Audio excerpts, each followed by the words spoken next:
Mike and me are going to be best friends before it's over. Okay, I do like to welcome everybody today to the City Council meeting for Tuesday, August 13th. We'll begin for a call order to my right. Laura here. Thatcher here. King here. Hollowell present. Okay, let the record show that a quorum is present. If we could all rise for the invocation. Pastor Debbie Lyons, please.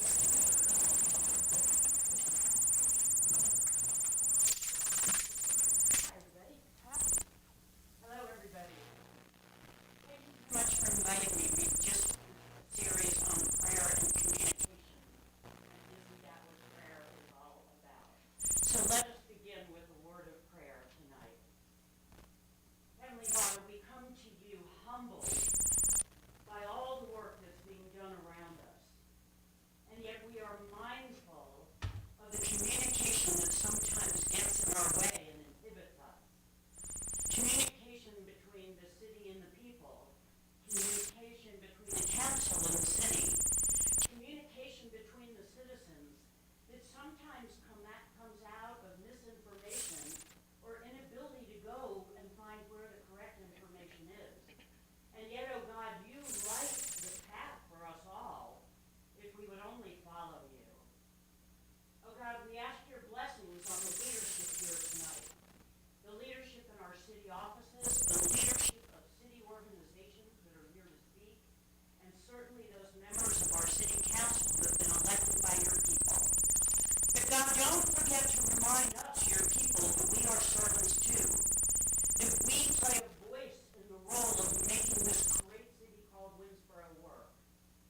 Tonight, oh God, while we are here, the citizens of this town are praying in our schools, praying for our students and our teachers. And so, Lord, wrap your arms around this community. Give us the communication skills that we need to be effective in doing the work that you call us to do. Oh God, we are your servants, and we are here to love you, love others, and serve one another. And all God's people together said, Amen.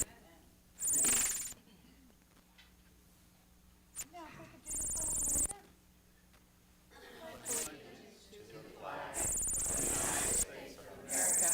And to the republic for which it stands, one nation, under God, indivisible, with liberty and justice for all.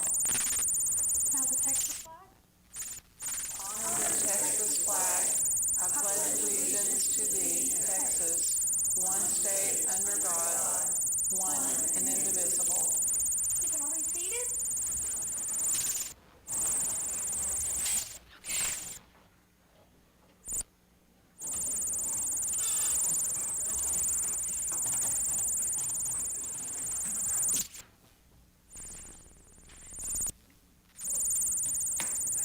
Okay, at this time we'll enter into the public comments.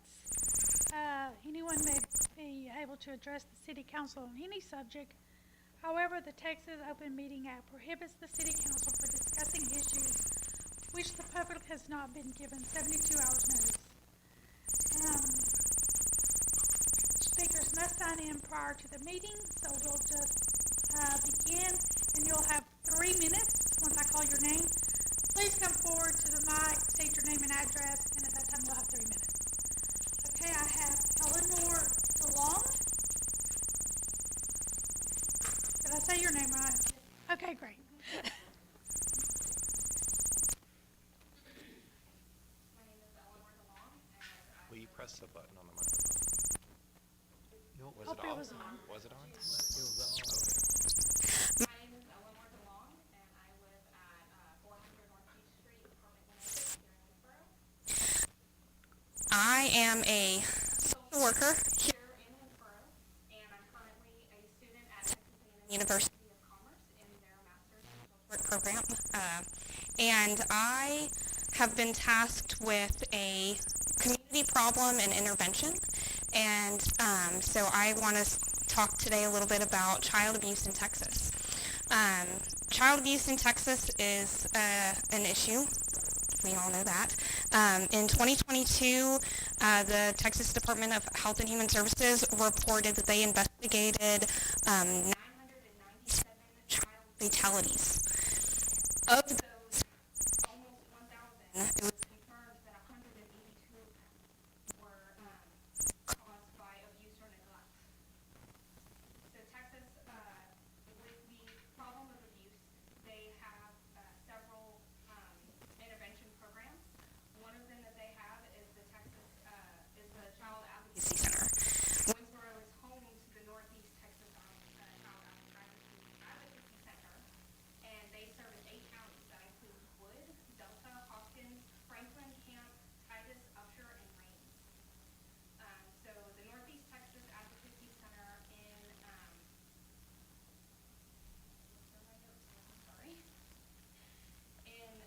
2023, they serviced a total of 550 children that averaged about 46 children a month.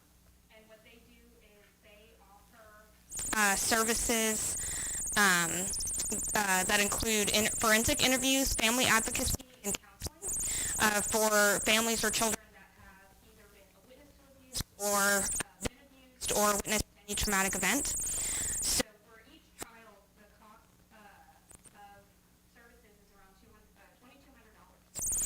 So in 2023, their monthly cost was $100,000, roughly. So the Northeast Texas Child Advocacy Center,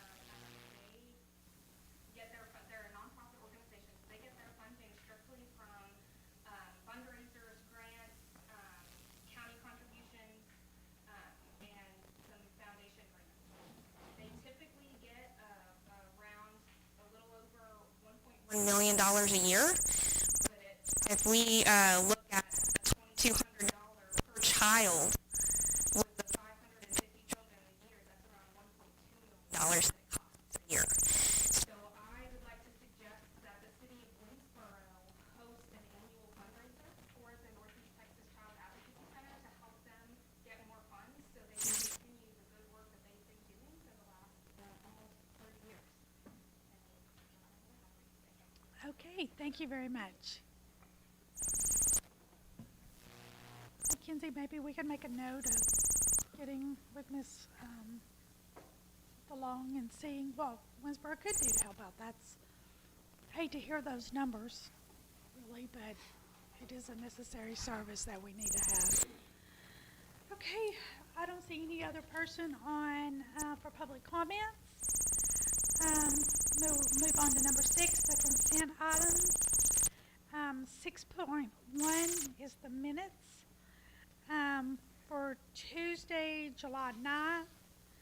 Did everybody get a chance to just glance over those? If you had any changes that need to be made or any questions? No? Okay, if not, we'll move on to 6.1, the staff report. We was giving a report from the police department. We appreciate that. And along with the cars, the mileage.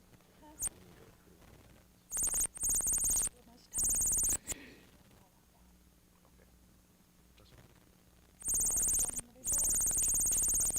You did it right. I'm sorry.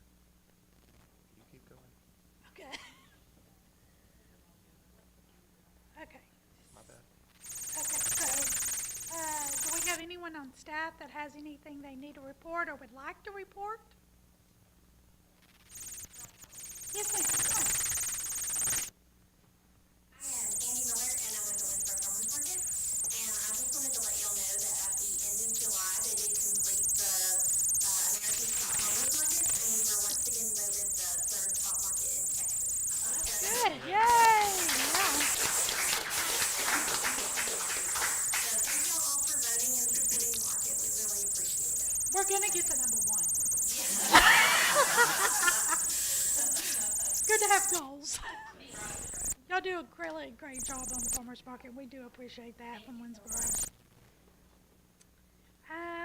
The next 6.1, action on board appointment recommendation. For EDC, we have the appointment. Do y'all want to do these one at a time so in case we have questions or anything? Or are we just? I think you guys still have questions, ask them, they're involved here. Okay, all right. The first person is Greta Brown.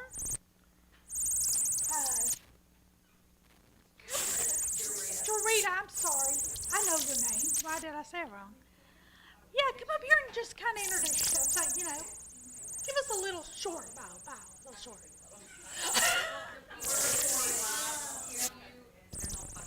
Okay. Okay. My name is Dorita Brown, and I'm a small business owner in the Picton area, but we're service the Winsboro area. company name is RGB Printing, and been in business for about 5 years. Okay.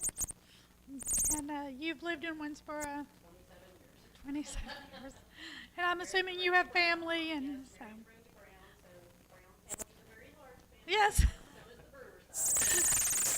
All right. Does anybody have questions for this guy? No, thank you very much.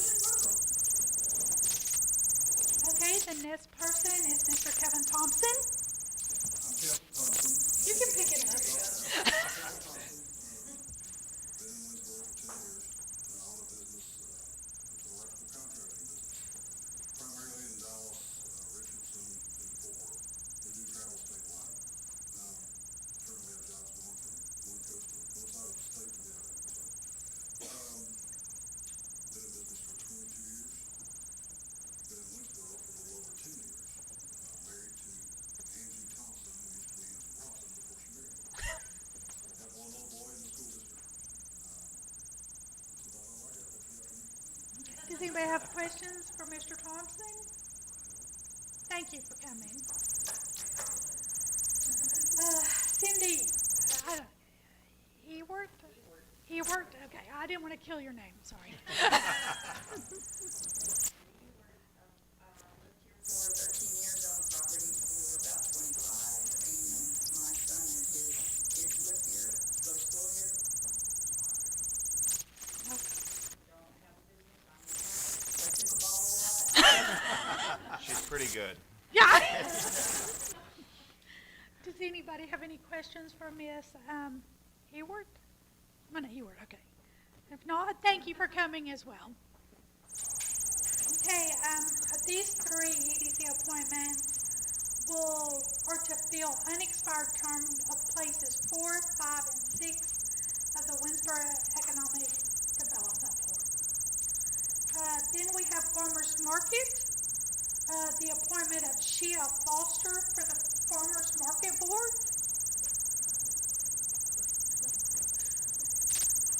This is Shay Foster. She has been with the Winsboro Farmers Market for 2 years as a vendor. She has a farm just between Winsboro and Whitman. She's got blueberries, strawberries. It's actually a really great setup, and she's looking to join the board with us this year to help us keep growing. Okay. Does anybody have questions for Ms. Would you like to say anything? I've been here 2 years. My husband and I came from Central Arkansas to visit his family farm. His grandparents have owned since the 70s, and his parents live there now. And we kind of sold out to come help them and become full-time farmers. Thank you for that, and welcome to Winsboro, even though it's a little late. Okay, so we have the consent items. I'll listen for a motion. Madam Mayor, I'd like to move that we approve the consent items as presented. Okay. I'll second. Okay, we have a first and a second. All in approval? Aye. Any opposed? So motion carries.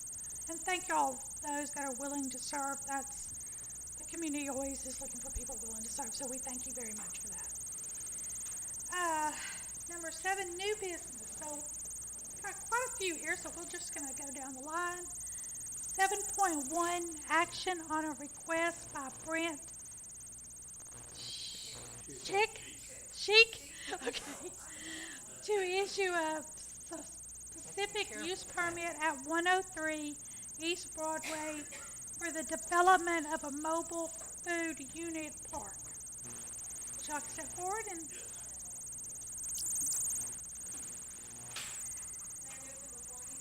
yes. Oh, okay. Yeah, my name is Brent Sheik. I reside at 436 County Road 4440.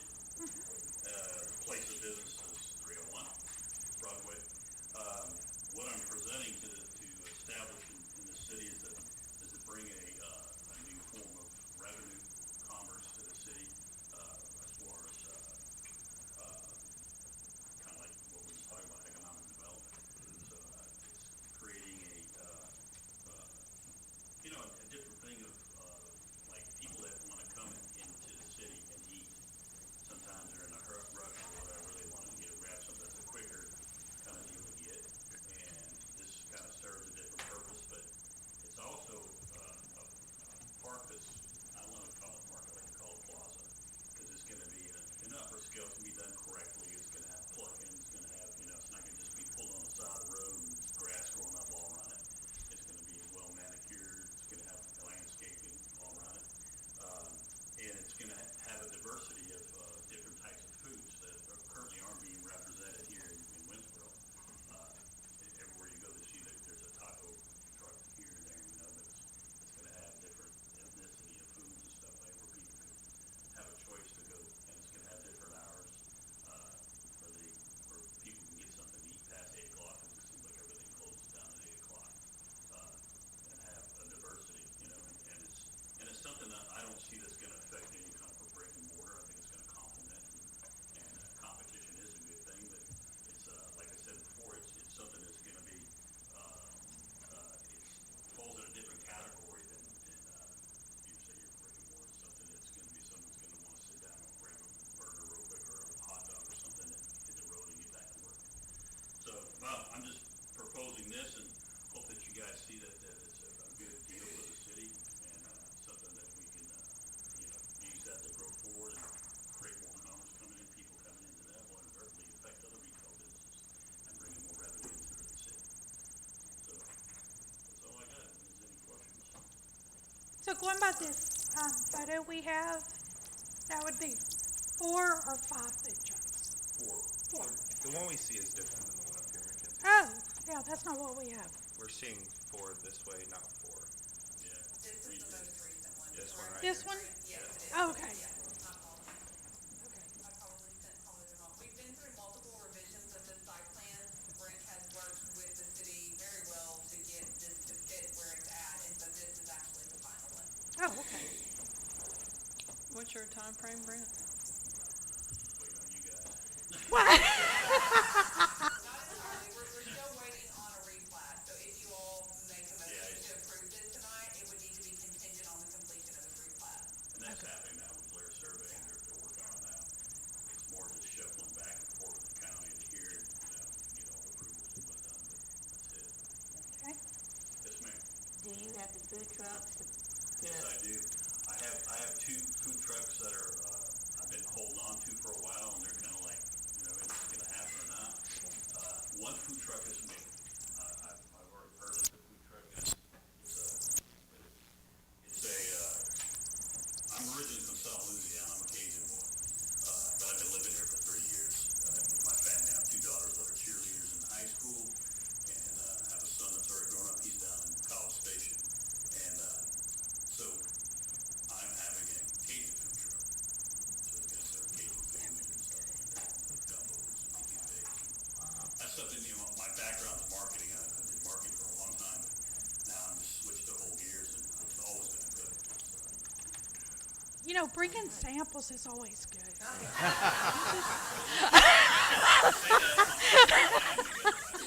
going to park out there and just give free samples.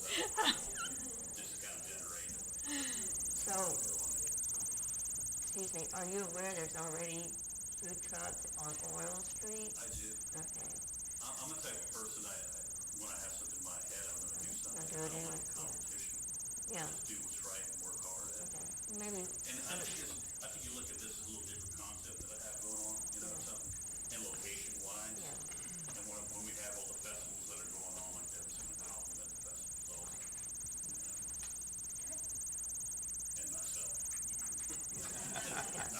with his Cajun food truck.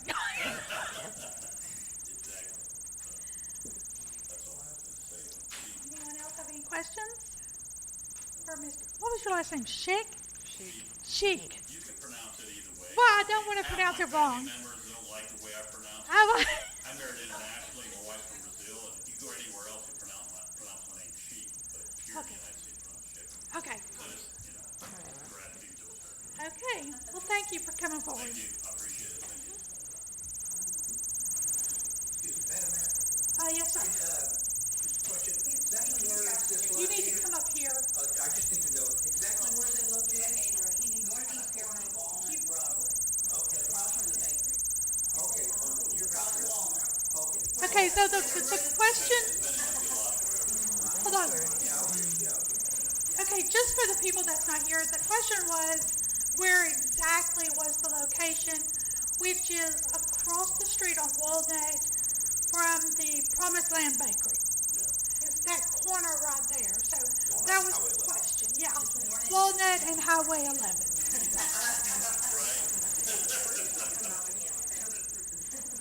Okay, so, I move to accept action 7.1 as presented.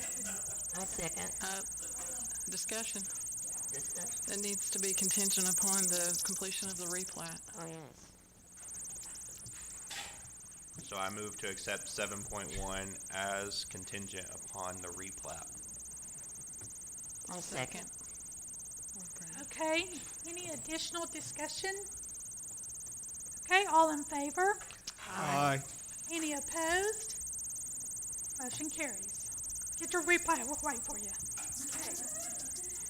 Next, we are on 7.2, action on award of construction contract for GO Bond water line replacement, HEI 300015 to Capsco. What is it? Capsco Construction. Okay, did everybody get a chance to review this?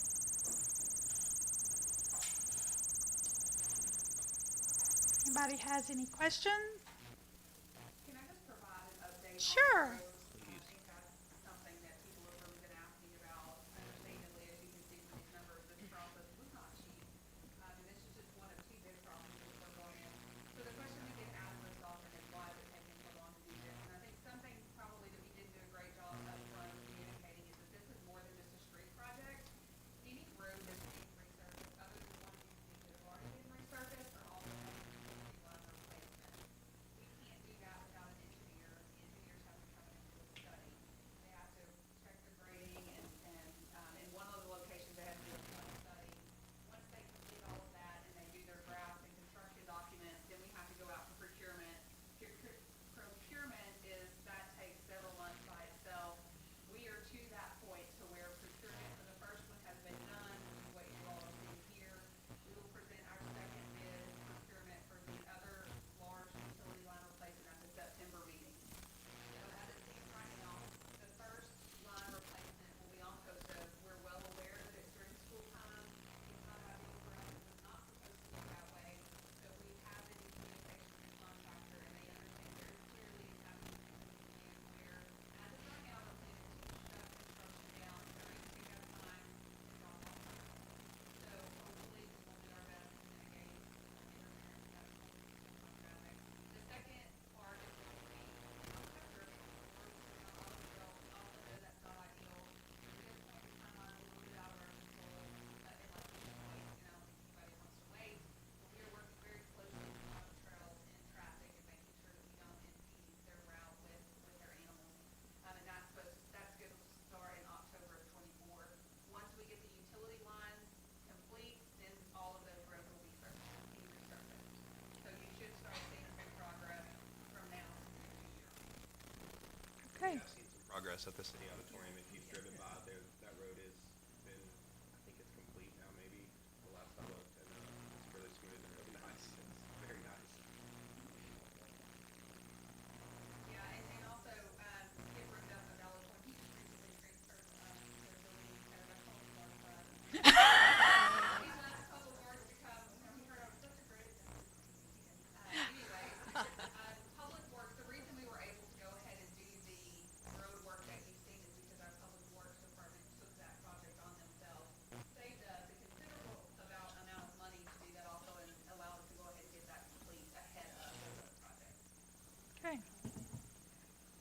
appreciate everything our Public Works does. They work hard. Okay. Do you have any questions? I just wanted to reiterate that the timing on this was beyond the city's control. Yes. I know a lot of people are upset about the timing, which I live on one of those streets. I'm upset about the timing, but it was beyond the city's control, so we just deal with it and go with the flow. Madam Mayor, I'd like to make a motion to approve 7.2 as presented. Okay, I have a first and a second. Is there any additional discussion? No? All in favor? Aye. Any opposed? Motion carries. Okay, so next we're going to 7.3, action to adopt Police Department Policy 4.10, medical and psychological examination. It's quite a bit to say. Yeah, well, So as you guys know, part of the hiring process that we all spoke about is running a trademark professionalism in the police department. And a big push for that was for me to rewrite the policy manual, which I, from day one, started on and have kind of called it every time that thing, probably thicker than a Harry Potter book. But with the draft of 4.45, they're actually encouraging people to put a mandate out that we have this particular part of it in place by September 1st. And so what we've done is we've taken their model policy, and this is basically referring to the fitness for duty whenever it comes to psychological and medical for officers and for the police department. So all this is just putting in place a policy that we can stick into the state that falls with the state mandate. does anyone have any questions for Chief Ryan? Chief, I'm sorry. No? All right, thank you very much. I move to accept action item 7.3 as presented. Second. Okay, I have a first and a second. Any additional discussion? No? All in approval? Aye. Aye. Any opposed? Motion carries. Thank you. The next one we have 7.4, action to approve ordinance 1080-2024, adopting 2018 I codes and NFPA 70 NEC 2020. That's a whole mouthful, y'all. Okay, so did everybody have a chance to kind of look at this? And because honestly, when I saw that, I was like, I don't even know what they're talking about. So I had to read through it and kind of just get a whole idea of what we were saying here. So does anybody have any questions? Or Mackenzie, is there anything you want to add on this one? Well, just maybe a brief explanation. Okay. For people who didn't read through the packet like you guys did. These codes are essentially what regulate how you can build a structure to ensure compliance and safety at the state level and those regulations. This is what most people are doing. The most recent code that's out is 2024. I'm not recommending that because it takes them a while to get that in order, and I don't want to be a part of all their amendments and revisions. And in my history, it's usually better if you just stay one book behind. We are currently 12 behind, and so this is going to be bringing us up to where we need to be. I'll be just completely transparent. There are going to be folks that aren't very pleased about this when your inspector shows up and says you can't do that anymore. But this truly, if anyone's building a structure next to you or putting in a mobile food truck next to your business, you want to make sure that those structures and those businesses are built to the most recent code ordinance, the most recent code. The NEC part is the electrical code, which I just chose to do together so that as we move forward, they're a part of the same ordinance. It's easier to track them for us if they're in the same. Is this just for new builds, or is it current structures have to update to be current? No, there's something called a legal non-conforming use. So if there's a structure that qualifies as legal non-conforming use, which almost all of them will, they would not have to go back and make it compliant with where we are now. And Mackenzie, we're, Yeah, if they do an addition to something, then that would. and we're currently operating under 2012, is that right? So this puts this at 2023, 2018. 2018. 2018. Oh. It's kind of like like when they come out with a new iPhone, you want to be one behind because it's so much cheaper. 2018. Oh, I see, adopted 2018. Okay, does anyone have any additional questions or concerns? If not, I'll entertain a motion. Madam Mayor, I move that we approve 7.4 ordinance 1080-2024 adopting 2018 I-codes and NFPA 70 NEC 2020. I'll second. Okay, I have a first and a second. Any additional questions or comments? Okay, if not, all in approval? Aye. Any opposed? Motion carries. Okay. 7.5, action on purchase from court security funds.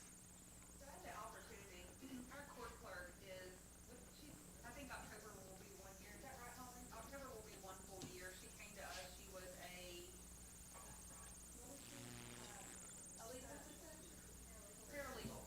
And so she's transitioned really well into our court, but being a paralegal is different than hosting court for the first time. And this, to my understanding, is the first time, as far as anyone who's currently here can remember, that the city of Winsboro has had a jury trial. Well, I was a court clerk in a former life for a little bit, and I've done several court trials, and so I worked with Sandra that day, and one of the things that became pretty obvious is we had a defendant sitting in our courtroom, and we're all, doing our thing over here, and they sit and they put their hands in their pocket, and you're thinking, did anybody pat them down? Did anybody wand them in? It's a little unnerving if things get a little heated in your courtroom, and so then we started asking questions after the fact to the judge and to the city attorney and Sandra, do you think it'd be wise if we got a wand of some sort to be able to check and make sure that whoever's walking their courtroom doesn't have anything on? Of course, they agreed.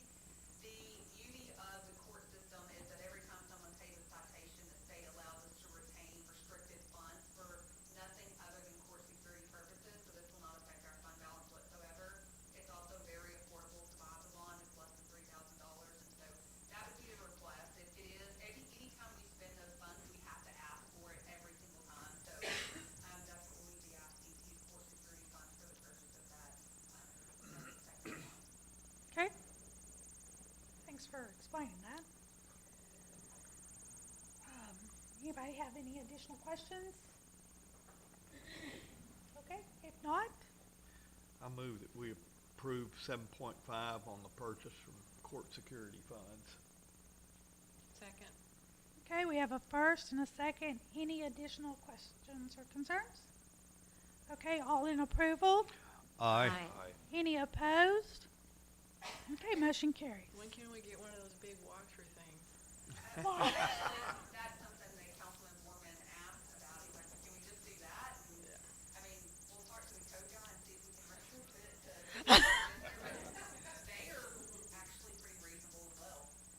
I think part of the challenge we might have with that is as people are walking through and lining up, if they beep, I mean, if you've ever been through an airport, that can really bog you down. So they have something on them. I would rather be bogged down, but yeah, we actually have them. We put it out in the parking lot. There you go. Okay, so let's go to 7.6, action to amend the personnel policy.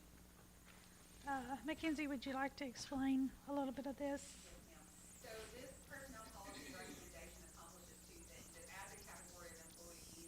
Currently, if you have to be here 2 years before you receive any amount of longevity pay. And I have just experienced, since I've been here, people who have been here less than a year, less than 2 years, when they don't receive anything in longevity. We call it longevity pay because we have to, and that truly is what it is because it's based off of your tenure. But it's paid to staff during the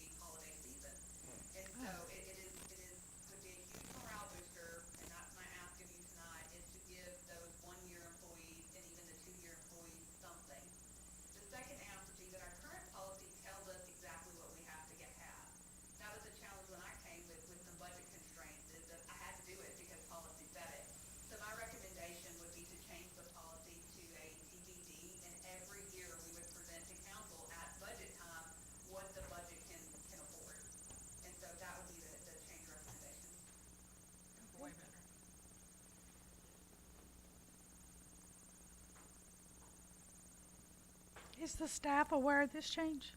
I got a couple of phone calls. I will tell you that this particular budget season, it's to their favor because we were able to budget more than the current policy has in there. And so they're very happy about that. So, yes, staff is aware, and I think that if the direction it's going this year, they're very happy with it. But, they've also historically, since I've been here, been very supportive and understanding in the season for budgets and support. Okay. I move to accept action 7.6 to amend the personnel policy for longevity pay. I'll second. Okay, we have a first and a second. Any additional discussion? No? Okay, all in favor? Aye. Any opposed? Motion carries. Okay, 7.7. Consider and take record vote on proposed 2024-2025 fiscal year budget. Okay, that's me. I want to give you guys just a couple of minutes overview. I've had an opportunity to talk to some of you one-on-one, and some of you I've just talked to here and there, and so to try to keep you up. Just so you know, this year, we're looking at about $8.8 million just in our regular budget, where there's an additional $5.5 million in the EC budget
this is just clarification. This is just a draft and it's not the final. We Correct. vote for the final next month, It will be in or September. September. We need to accept the draft so that we can, schedule the hearing, and there will be a formal hearing before the next council member, before the next council meeting, where the final will be presented. You will have it in advance. You'll have an opportunity to come and talk to me again one-on-one if you need to, before that as well. And, the final will be presented at that time. I know you guys have worked so hard and so long and a lot of hours, and not only you two, but the whole staff, so we really appreciate the work you've put in and the time. It's very nice to get a budget that's easy to read. 'Cause there wasn't one when I first got here. Yeah, it's nice to get one that's in the positive. Yeah, there's that. Yeah. Okay, so if there's no other questions, Madam Mayor, I make a motion to accept 7.7, the 2025 budget draft as presented. Second. Draft budget. I have a first and a second. So because of this is the budget, we have to take a call vote. So we'll start to my right. Lori, yay. Thatcher, 4. King, 4. Hollowell, 4. Okay? So now we're at 7.8. Consider and take record vote on proposal 2024 tax rate. Same thing I already kind of explained. We have to, the state requires a truth in taxation to be done. You've all received that form. It's very, very complicated. None of you want to see it, I can promise you. Yeah, you're welcome to, but it's crazy. And, it is it's all the numbers that allow us to do what we're trying to do and to run the city effectively. We're required to adopt the tax rate, at this time, and so that the county can move forward. They've got posting deadlines that they have to do. And so this tax rate is just that. It's the, voter approval rate, that we discussed, and, it's just, point, what was that, 0.5786 per 1,000, per 100 And that property value. was $9.08 per year, or Per year, it's not for the city portion of the tax on your tax, yeah. There's a difference, and it's not your entire tax, it's just the city portion of your tax. If your tax value is $100,000, it will raise your tax by $9.08 for a year. Not per month, but for a year. on the city side. Correct. But there'll be county, County's that's a rates, different deal. city, the school rates, we don't have any control over. But on the city's portion, it will be a $9 increase annually per 100,000 value. Okay, thank you very much. Anyone else have any additional questions? Not, I'll entertain a motion.